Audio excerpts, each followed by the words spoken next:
Assalamualaikum warahmatullahi wabarakatuh dan salam sejahtera bagi kita semua.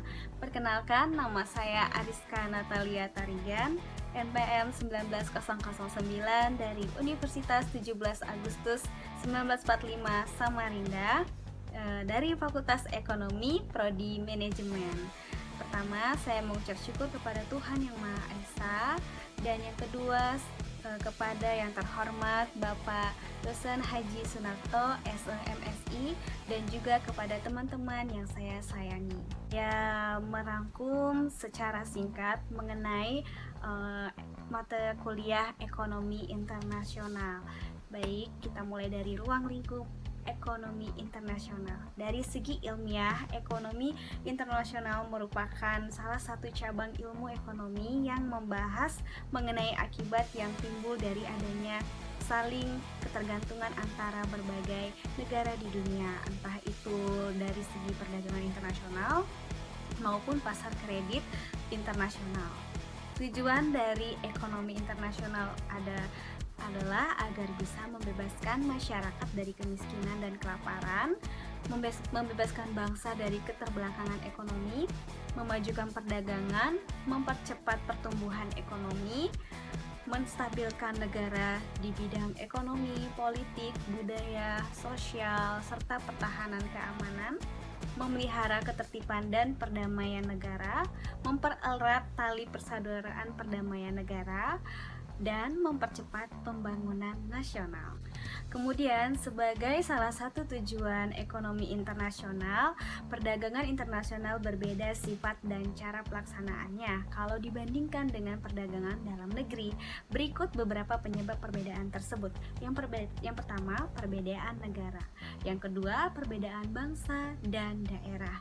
Yang ketiga, perbedaan akibat politik, sosial, ekonomi, dan kultural. Kemudian, manfaat ekonomi internasional adalah sebagai berikut. Yang pertama, peningkatan pendapatan negara.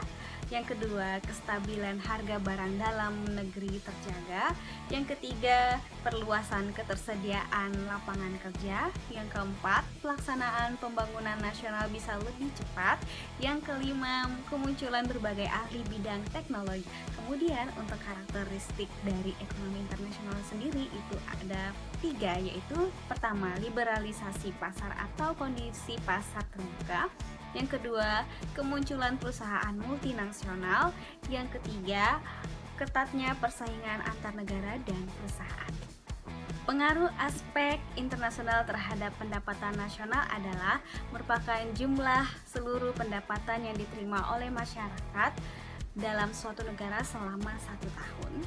Aspek internasional terasa pada harga pendapatan nasional dan tingkat kesempatan kerja negara-negara yang terlibat dalam aspek internasional tersebut. Ekspor akan meningkatkan permintaan masyarakat, yaitu jumlah barang dan jasa yang diinginkan masyarakat di dalam negeri. Sebaliknya, impor akan menurunkan permintaan masyarakat di dalam negeri. Permintaan masyarakat akan mempengaruhi kesempatan kerja dan pendapatan nasional, dan di antara lain akan tergantung pada besarnya ekspor neto, yaitu silsilah antara ekspor dan impor. Di sisi lain, kita harus juga mengetahui tentang teori perdagangan internasional klasik, adalah teori yang berdasarkan pada kekayaan negara akibat kepemilikan sumber daya alam yang dimiliki atau dihitung dari jumlah ekspor yang lebih banyak daripada impor. Teori keunggulan absolute advantage menjadi teori perdagangan internasional yang paling dikenal. Teori ini dikemukakan oleh Adam Smith yang memfokuskan keunggulan mutlak. Teori ini menyatakan bahwa keunggulan mutlak merupakan keunggulan yang didapatkan oleh sebuah negara karena berhasil membuat biaya produksi barang dengan harga yang lebih murah daripada negara lain. Menurut teori ini, jika harga barang dengan jenis yang sama tidak memiliki perbedaan di berbagai negara, maka tidak ada alasan untuk melakukan dan melangsungkan perdagangan internasional. Kemudian, teori perdagangan modern adalah teori yang selalu mengikuti perubahan zaman. Teori perdagangan modern memasukkan faktor lain seperti loyalitas, merek, dan pelanggan, teknologi, dan kualitas ke dalam pemahaman arus perdagangan. Teori Hacker Olin muncul untuk menjelaskan mengenai perdagangan internasional yang belum sempat dijelaskan oleh David Ricardo.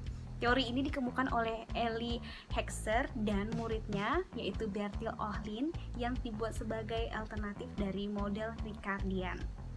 Teori ini dikenal dengan The Proportional Factor Theory, yang berpendapat bahwa pola perdagangan internasional ditentukan oleh faktor pendukung, di mana negara dengan faktor produksi relatif tinggi dan murah dalam biaya produksi akan melakukan spesialisasi produk untuk melakukan ekspor. Sebaliknya, negara dengan faktor produksi relatif langka dan mahal dalam biaya produksi akan melakukan impor. Baiklah, yang terakhir yaitu kebijakan perdagangan internasional adalah segala tindakan negara atau pemerintah baik langsung ataupun tidak langsung untuk memengaruhi struktur, arah, komposisi, serta bentuk perdagangan luar negeri atau kegiatan perdagangan. Adapun kebijakan yang dimaksud bisa berupa tarif, larangan impor, kuota, subsidi, premi, dumping, dan devaluasi. Demikian video ini saya buat dan saya telah menyelesaikan tugas mata kuliah Ekonomi Internasional. Tak lupa saya meminta maaf bila ada pengucapan kalimat yang salah dan juga bila ada perilaku saya yang tidak berkenan di hadapan Bapak dan juga teman-teman yang menonton video ini. Dan juga saya mengucapkan terima kasih. Sampai berjumpa lagi.